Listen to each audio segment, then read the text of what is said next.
Alright, ladies and gentlemen, I'm here on the show, and I'm here to recap the final game of a 3-game series between the Chicago Cubs and the Milwaukee Brewers. Cubs win 10-3. They salvaged the final game of this 3-game series, and they win the final game dominant 10-3. I was excited for this series, but all 3 games turned out to be blowouts. 8-4, 9-3, 10-3.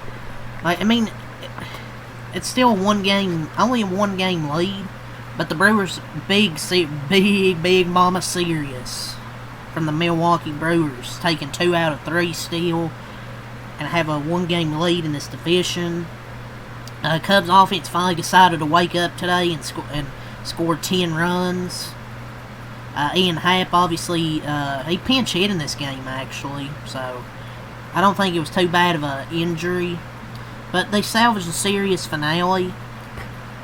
So, definitely the worst game, by far one of the worst Brewer games they've had this season. But sometimes shit happens, man. Freddie Peralta just didn't have it today. He only went, 5 innings? 4 innings, excuse me. He didn't have it, man. 4 innings, 5 hits, 5 runs, 4 walks, 3 strikeouts from Freddie Peralta. He's been good, really damn good this year. But tonight was just one of those nights where he didn't have it, just lacked command. And this one, he just lacked the command. A season high with 4 walks and undone by a 4-run 3rd inning in his shortest start of the season. So, definitely his worst start in a bit. Just didn't have the command, and then he gives up 4-run 3rd inning, excuse me. On the other side, Shota Imanaga went 5 innings, 5 hits, 3 runs, no walks, 8 strikeouts for Shota Imanaga. Really showed up in this outing. 8 strikeouts. Last outing against Chicago White Sox, he was really bad. Give up 12 hits, 7 runs, and only 3 innings. A good bounce back outing from Shota Imanaga. 8 strikeouts over 5 innings. So he definitely outperformed Freddie Peralta today. But like I said, just sometimes you have a bad game, and it just happened to the Brewers. But they still took 2 out of 3. So. But they still got one more big series coming up, I believe, in August, these 2 teams. But yeah, the Cubs, 11 hits, 10 runs in this one. They scored 1 in the first, 4 in the third, and then 3 in the sixth and 2 in the ninth. Their offense was electric in this one. The bullpen went 4 scoreless. Brad Keller, 1 inning, 1 hit. No runs, no walks, 1 strikeout for Keller. Caleb Thielbar, 1 inning, no hits, no runs, no walks, no strikeouts. And then Daniel Palencia, 1 inning, 1 hit, no runs, no walks, 1 strikeout from Palencia. So the bullpen goes 4 scoreless with no runs and 2 hits. And they improved to 63-45. For Milwaukee, they had 7 hits, 3 runs, 1 in the first, 1 in the fourth, 1 in the fifth. 2 home run day by William Contreras. So it's only positive for them. Their bullpen, D.L. Hall, 1 inning, 3 hits, 3 runs, no walks, 1 strikeout. Jared Cohen, 1 innings, 1 hit, no runs, 1 walk, no strikeouts. Grant Anderson, 1.2 innings, no hits, no runs, no walks, 3 strikeouts. And Easton McGee, 2 innings, 2 hits, 2 runs, no walks, and 2 strikeouts. So, yeah, just not a great day for the Brewers pitching. And they dropped to 64-44.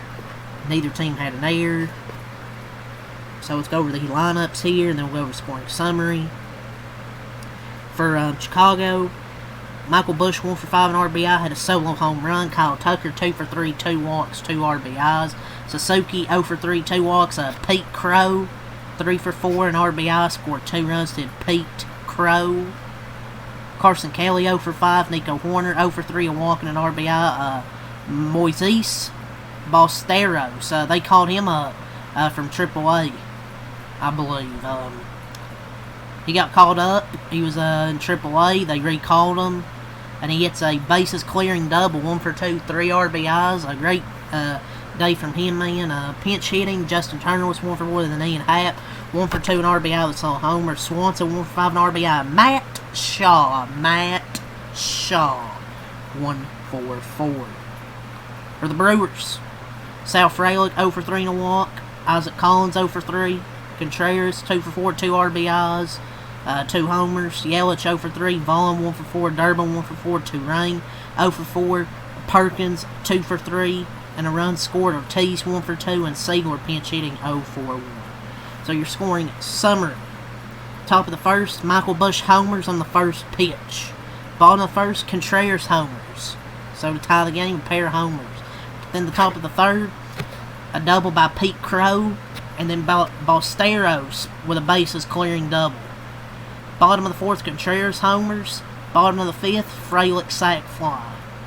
But then top of the sixth, Swanson doubles, and then Tucker doubles. Top of the ninth, Horner sac fly, and then an Ian Happ homer. To end your final score at 10-3. Cubs win the series finale against Milwaukee, but Milwaukee takes 2 out of 3. But it's still only a 1-game division lead. This division could come down to the wire, ladies and gentlemen. I really think this division could possibly come down to the wire, because these are 2 good teams. I still think the Cubs have flaws, but I still think they're a good team. I think both these teams are good, man. It's going to come down the wire. I really do believe that. But both these teams have one more series this season. That comes up August 18th. A big mama 5-game series with a doubleheader on the 18th. Then you have 19th, 20th, 21st.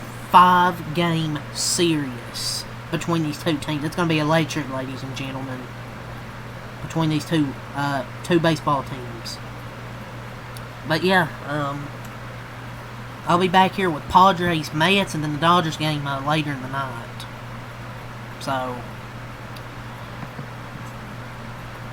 that's really all I got. Until next time, I'm out. Peace.